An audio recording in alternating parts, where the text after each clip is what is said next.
বৰপেটা সত্ৰত আছোঁ।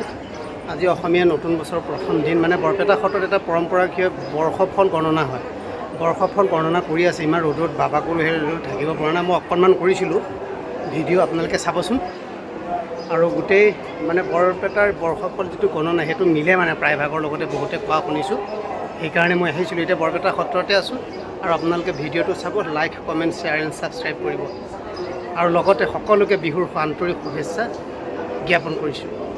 নিদ্রা জাগ্রত সারি সুশীল তিনি কুরুপাস বৃশ্চিক রাখে 9 আর 29 আয়াত বয়াক স্থিতিহাত ধৈর্য তিনি অধৈর্য হাত খুব পাস দুপসারি ধৈর্য এক অধৈর্য তিনি নিদ্রা 2 জাগ্রত পাস সুশীল সারি কুরুপসয় ধনুরাখি ধ ধ ভ আয় 2 বয় 2 স্থিতি শূন্য ধর্মশয় অধর্ম এক খুব তিনি ডুব এক ধৈর্য তিনি অধৈর্য সারি নিদ্রা তিনি জাগ্রত সুশীল 5 পুরুষ হাত মকর আগে খ বর্গা জ্বর গটো কিন্তু আগের দিন কুম্ভ রাখি করা আছে আগতে কিন্তু মকর রাখি দিয়েছে গতিকে আগে যিবিলাক গণনা কৰা হৈছে গড়টো মকৰ ৰাখিছে, গতিকে মকৰ ৰাখি বিচাৰিব। গতিকে সেইকাৰণে কৈছোঁ আই চাৰ বয় 2 স্থিতি 6 ধৰ্ম 2 অধৰ্ম 2 সুখ 1 দুখ 5 ধৈৰ্য 3 অধৈৰ্য 5 নিদ্ৰা 4 জাগ্ৰত 7 সুশীল 6 পুৰুষ 0 কুম্ভ ৰাশি তালিক বৰ দন্তাহ ইয়াতে গড়টো হৈছে। গতিকে গড়টো বৰ্তমানত চলি আছে। আমাৰ বাবা দিনত যিবিলাক বনাইছিল সেইবিলাক গড়টো মকত আছে।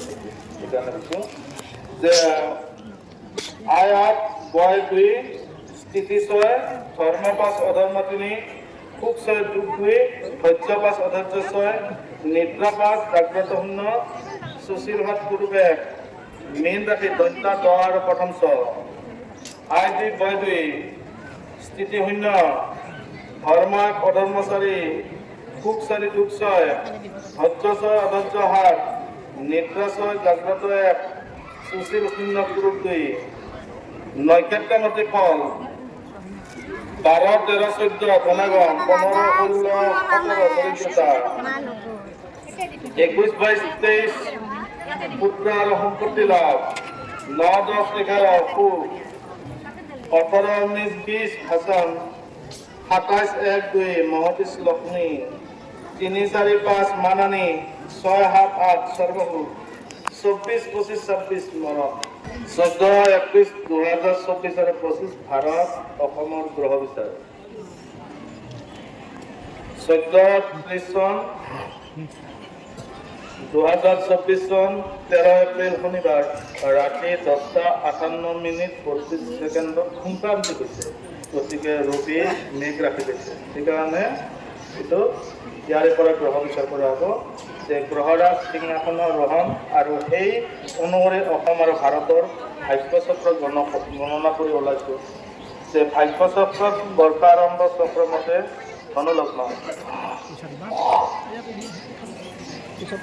তৃতীয় স্থানত শনি মংগল, চতুৰ্থ বুধ শুক্ৰ ৰাহু, পঞ্চম স্থানত বৃহস্পতি ৰবি, সপ্তম স্থানত চন্দ্ৰ, দশম স্থানত কেতু অৱস্থান কৰি নতুন বছৰ আদৰিছে। এই বছৰত চন্দ্ৰ ৰজা হোৱাত মানুহৰ ক্ৰোধ আৰু অহংকাৰ, হিংসা, ঘৃণা আদি মনোবৃত্তিৰ কাৰণে অশান্তিৰ মূল কাৰণ হ'ব। লগতে মানুহৰ মধুবাক্য নাথাকিব। শনি মংগল আৰু ৰাহুৰ কাৰণে সৰ্বত্ৰ জনগণৰ মাজত অশান্তি পৰিৱেশ বিৰাজ কৰিব। লগতে যান বাহন, ৰেল, বিমান দুৰ্ঘটনা, হিংসাত্মক কাৰ্য, সাম্প্ৰদায়িক সংকল্পন, প্ৰশাসনীয় দুৰ্নীতি, বিস্ফোৰণ, অগ্নিদাহ, অপহৰণ, সন্ত্ৰাসবাদী কুটাঘাতমূলক কাৰ্য, লগতে কেতুৰ পৰা চুৰ ডকাইতৰ মাত্ৰা বেছি হ'ব। যে শনি মংগল যুক্ত হোৱাৰ কাৰণে ৰাজনৈতিক পৰিচালকৰ বাবে ঠগ আৰু ক্ষতি হোৱা বছৰ। বহু ঠাইত অশান্তিৰ লগতে আকস্মিক দুৰ্ঘটনা, গুপ্ত হত্যাৰ যোগ।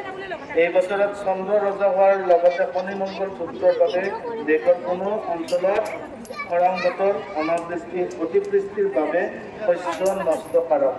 লগতে ঘূৰ্ণীবতাহ, শিলাবৃষ্টি, বজ্ৰপাত, ভূমিকম্প আদিয়ে প্ৰাকৃতিক দুৰ্যোগত ৰক্তক্ষয় প্ৰাণহানিৰ যোগ আছে, কিন্তু বেছিভাগ ইটো বছৰত ঘূৰ্ণী বতাহটোৱে সাৱধান।